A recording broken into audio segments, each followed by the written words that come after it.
a 30-minute walk through the Scriptures, teaching in-depth Bible truths that change people's lives.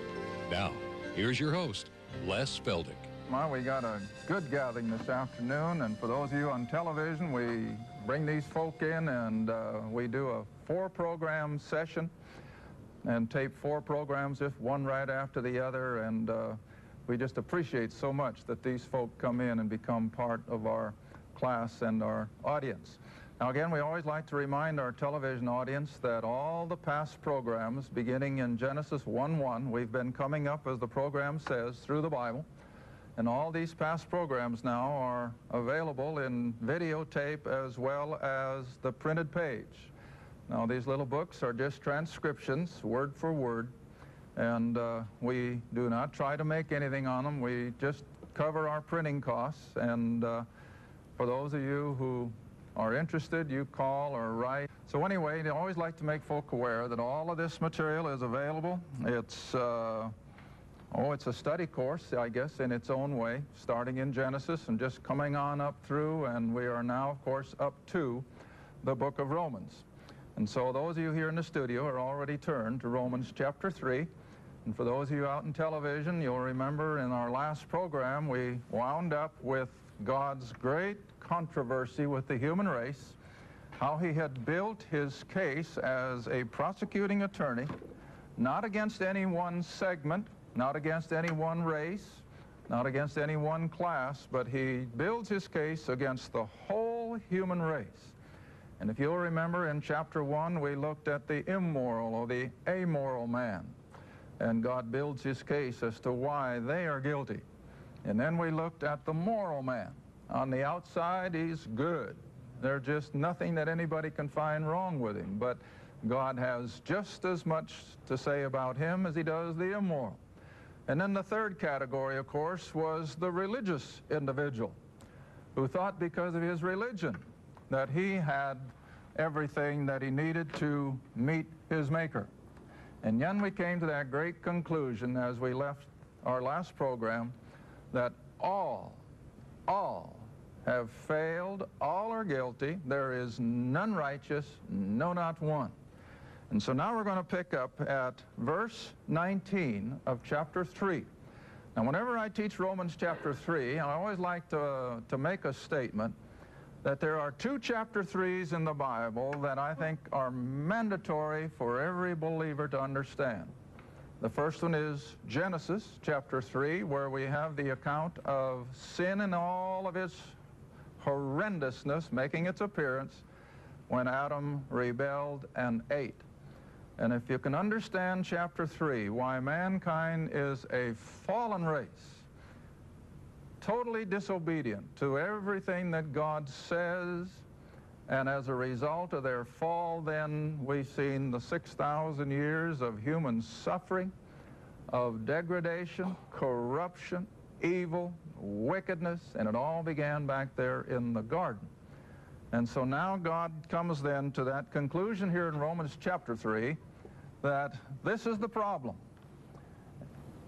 And the only remedy is the remedy that God himself has provided. And this, of course, flies in the face of human reasoning. And we're going to see why here in just the next moment. So now as we come into verse 19, you'll just glance at the verses ahead of it, and you'll notice it's not a very pretty picture. But that's what God sees whenever he looks at a human being still in old Adam. That's where he saw me, that's where he saw you, and that's where he still sees every lost person. We are an open sepulcher. Our mouth is full of cursing, and we have no fear of God. Well, that's the picture of the unbelieving individual that God sees. So you come down now to verse 19, where it says, now we know. Now when Paul says we know, he's talking about something that's solid ground. This isn't wishful thinking. This isn't something that only a theologian could dream of. This is basic scriptural fact. That we know that what things soever the law saith, it saith to them who are under the law. Now, I don't think any of you here have any trouble answering the question, who was under the law? The Jew. the nation of Israel was under the law. And that's why, of course, they were put in that place of special responsibility. God gave them the law, printed on the tables of stone and plain as day. And then, of course, they had the whole system of what we call law, the religious, the ritual, the sacrifices, the priesthood, the civil law. It all then comprised what we call the law. But at the heart of the law, of course, are the Ten Commandments. And so as we study these terms in Romans especially, we're always going to be careful. Are we talking about the Ten Commandments, or are we talking about the whole system of law? In other words, that if a Jew misused his neighbor, the civil law stipulated how he had to make things right. The ceremonial law designated that under a certain circumstance of sin or wrongdoing, he had to do such and such, bring it to the priest, and so on and so forth. And so you had the civil law and you had the ceremonial law, but at the heart of all of the law is the moral law, or what we call the Ten Commandments. All right, so now then, I think here in the first part of chapter verse 19, Paul, when he says the law says, it says to them who are under the law, he's talking about the Ten Commandments, the moral law. But it says to them who are under the law, that's the whole system of law. You get the difference? Now let's pick it apart one more time. We know that what the things soever the law saith, thou shalt not. It says to them who are under the law, the whole system of law, the whole system, the nation of Israel, and they alone were under that. But it doesn't stop there. Now it goes on and says that not just Jewish mouths, but how many? Every mouth. Now who does that include? Everybody. Everybody. Jew and Gentile, black and white, rich and poor. Regardless of a person's status, he's under that demand of the law. And all the world, see that? Not just Israel now, but all the world may become, ooh, what's the next word? Righteous? That's what most people think. Oh, if they can just keep the law, they'll make it. But that's not the word. It says guilty. That all the world may become guilty before God. Now, I can't stop there without taking the next verse. Therefore, since the law, the Mosaic 10 Commandments, since the law makes everyone guilty, therefore, by the deeds or the keeping of the law, shall no flesh be justified in his sight. Oh, now look at this last statement. For by the law is the knowledge of sin. Now underline that word sin, because I think it's the first time that we've really seen it here in the book of Romans, where it will take the application or the definition that I like to make of the word sin, S-I-N. And those of you who have ever been with me on a study of the Romans, you know what I'm going to say. You can put in its place, I think without exception, throughout the book of Romans. And of course, if it just doesn't fit, why then back away from it. But you can, without exception, substitute the word sin with old Adam. Old Adam. The old sin nature that we're born with. Now let me read it that way. Therefore, by the deeds of the law shall no flesh be justified in his sight. For by the law is the knowledge of old Adam. Now, I'm going to give you a couple statements. Maybe I'll better take time and put them on the board, and I trust you'll write them in the flyleaf of your Bible. The first one I'm going to put up is, we are not sinners because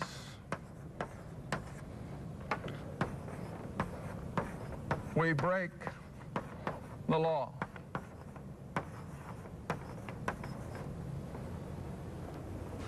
Hard to swallow, isn't it? Everybody thinks the reason we're sinners is because we've committed adultery, we've stolen, we've cheated, we've done something. But contrary to that,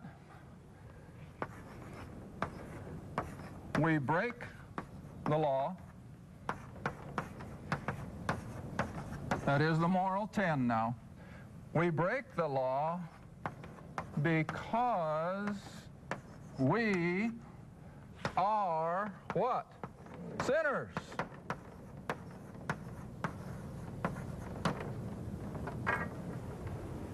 Now that's contrary to what most religions teach. That's contrary to what 9 out of 10 church members think even today. They think the reason we're sinners is because we're always breaking the law. That's not the problem.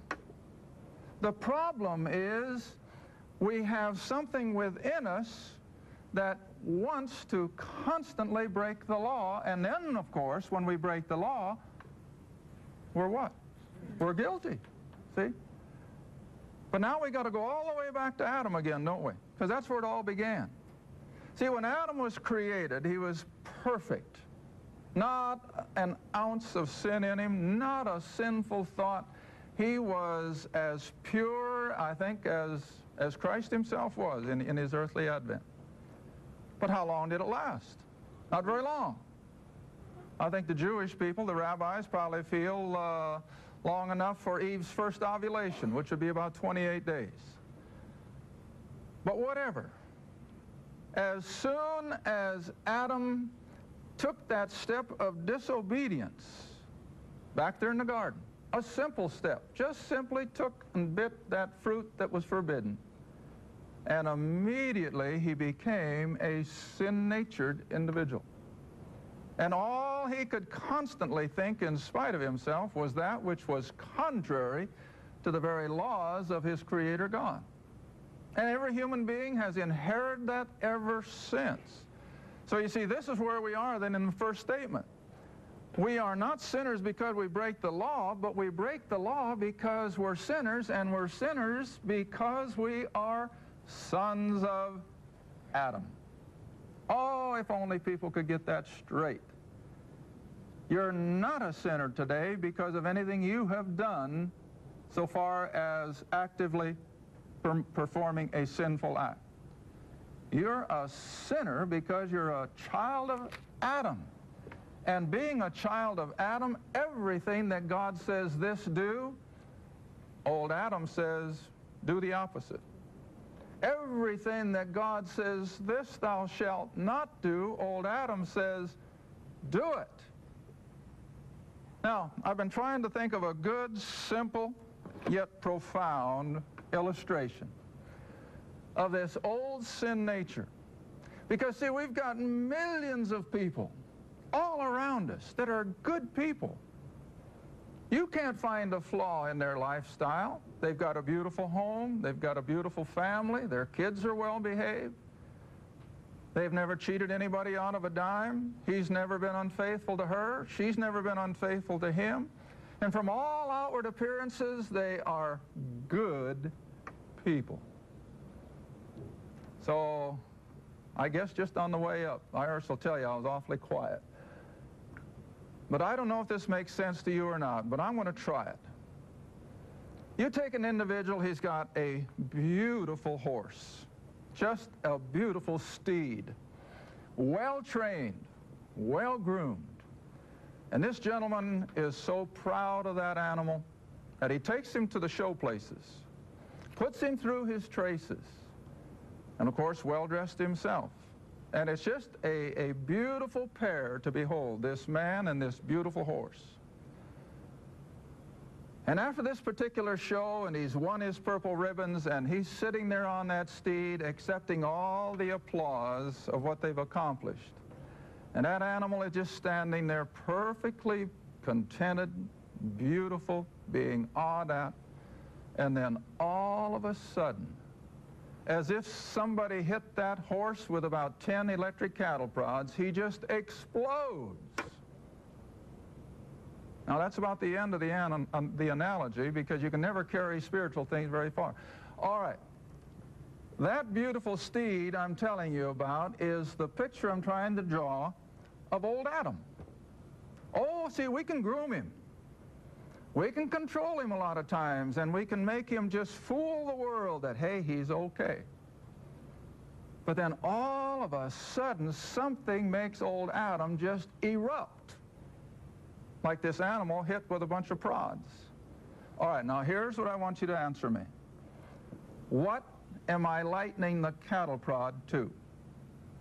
What causes old Adam to suddenly lose his poise, suddenly realize that all that pent-up power for wickedness and obstinacy comes to the fore? The law. See? The law. And so people can have themselves all veneered, and they can be so beautiful, and they've got everything under control. And then one day, the law comes. And oh, they've read it, they've memorized it, but they never heard it. But then one day, the law comes, and it just smashes old Adam, and he erupts. See? Now, let me take you to Romans chapter 7. It'll be several programs before we get there, and then we'll look at it more in detail. But see, in Romans chapter 7 is that chapter that the theologians like to bandy back and forth, whether it's this or whether it's that, and I'm not going to pay attention to their arguments. I'm just going to look at it the way this old layman sees it. But you come down to Romans chapter 7, verse 9. A verse, I imagine, that has raised a lot of eyebrows or has caused people to just skim right over it. I don't understand it anyway. All right, now don't forget the story of my beautiful horse. Here is the Apostle Paul under that same set of circumstances. He's got his life religiously, he thinks, under complete control. A religious zealot, admired and looked up to by the whole Jewish religious community. But then all of a sudden, that horse beneath him just erupted, and it changed his life. All right, now look at verse 9 of chapter 7. For I was alive without the law. What does he mean? Hey, he knew the law from the time he was at his mama's knee, let alone Gamaliel. The law had already been in force for 1,500 years before Saul came along. And so he says, I was alive without the law. How could he have been? Because he was part and parcel of that Judaistic society. Well, should I tell you where Saul was? Where most people are today when they read their Bible. They read, but do they understand? Goes right over their head. And the same way with Saul. Oh, he thought he knew the law from cover to cover. He thought he knew those 10 commandments forwards and backwards, but you know what? He had never understood what they said. It was just so many words. But there on the road to Damascus, all of a sudden, as he was confronted with the ascended Lord, all of a sudden now, the law meant what it said to Saul of Tarsus. And what happened? He realized that he was the biggest lawbreaker of all. And that's why he claims that he was such a sinner. He had persecuted the believers. But it was when the law finally got a hold of old Saul that he had to recognize, I'm nothing, see? All right, and so what happened? He says, I died. Well, now we know he didn't die physically. So where did he die? Oh, that old Adam, see? Old Adam has to die. And that's the whole theme of this book of Romans, is to deal with that old sin nature that is constantly making man rebel against the very tenets of God. Now, by now you should be able to see what I'm driving at. Is that something that we can do in the energy of the flesh? No. There's no way you can deal with old Adam in the flesh. Because just like the gentleman with his beautiful horse, oh, he's trained him, he's shown him, he's had it applauded, he's gained his rewards over him. But then one day when that horse was finally exploded with an outside source of energy, it showed itself for what it really was. it could be just as cantankerous. It could buck him just as far as the worst bronc could ever do. And that's where our old Adam is. And we have to come to grips with that old Adam. And you can't do it by joining a church. Now, I'm not against the church. Don't ever let anyone get the idea. I'm just using it as an example that that is not what we have to do in order to get right with God. We have to first and foremost deal with this old Adam. And remember, he's in the area of the invisible. You can't lay Adam out on the table. You can't examine him. You can't open him. Old Adam is in the area of the spiritual. He's in the invisible, and consequently, whenever we start dealing in the area of the invisible, there's only one individual, if I may use the word, that knows how to do it. And who is it? The Creator himself. The Creator himself is the only one that can delve down into the depths of the Spirit. And so we have to deal with old Adam then through the work and the power of our Creator, of our Savior, and of our Lord. All right, come back to the verses again in Romans chapter 3. So he says, knowing that, I'm sorry, I'm in the wrong chapter. Romans chapter 3, verse 19. Now we know that what things soever the law saith, it says to them who are under the law, to the nation of Israel, but that every mouth may be stopped. Now just think about that for a minute, and I'm trying to get all my class people over the years prepared, and it happens all the time, for that good neighbor or that good friend or that good customer or that good client who comes in and the conversation comes around these things, and that person will say, well, now I'm doing the best I can. I think I'll make it. So don't give me a hassle, because I'm pretty good. I'm keeping the commandments. I've joined the church. I'm a good family man. I give. Don't talk to me about my having any problem facing eternity. But you see, they haven't dealt with the core problem, old Adam. And so the law is the only way that God can come to that kind of a person and say, you're guilty, see? Because I don't care how good they may think they have been, I don't care how good their record is, God still looks back and sees that throat like an open sepulcher. He still sees a mouth that's full of cursing. He still sees thought processes that are as immoral as anybody can get. And that's all coming out of old Adam. Another good illustration is back in the bootlegging days, in the 30s. You know, they could outlaw alcohol consumption if they wanted to, but you can't stop people from getting it. So the only way they could really deal with the alcohol problem was to do what? Find where it was being made. And that's what they tried, of course. Get rid of the stills. If you could get rid of every alcohol still in the world and there wouldn't be any alcohol, you know, you could probably get rid of the problem. Now, it's the same way with old Adam. He's just like a still. He just keeps putting it out and putting it out and putting it out. And I don't care how you try to cover it up. I don't care how you try to wallpaper over it. It won't work until we deal with old Adam. All right? Verse 20 then again. So by the deeds of the law. Now I'm pressing on this, and I'm going to keep repeating it yet for a few moments, because I don't want anyone to miss the point I'm trying to make. That you cannot approach God on the merit of what you have done. I don't care what denominations teach. I don't care what theologians may teach. We have to come back and realize that God says we can do nothing to merit favor with him. And we're going to see when we get into chapter 4 that's, oh, it's so plain. But Abraham, Paul says, believed God. And it was his believing that caused God to call him a righteous man. And then the next verse says, not of works, lest he should boast.